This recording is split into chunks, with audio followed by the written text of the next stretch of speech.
tayo kailangan mag-invest? Kasi para ma-achieve natin na mas mabilis yung ating mga long-term goals. And of course, para ma-beat natin yung inflation. Kasi noong 2023, 6% on the average ang ating inflation rate. So, paano kung kumikita yung pera mo ng 1% or less? Kaya nga malaking bagay pag tayo ay marunong mag-invest para makalaban yung pera natin doon sa inflation.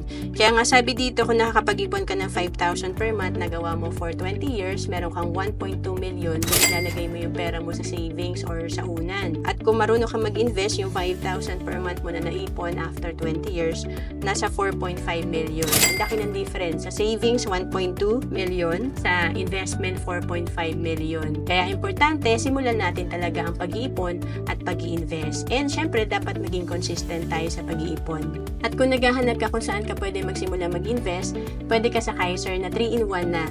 Dito may investment ka, healthcare at life insurance. At kung OFW ka, pwede ka mag-apply sa Kaiser ng online.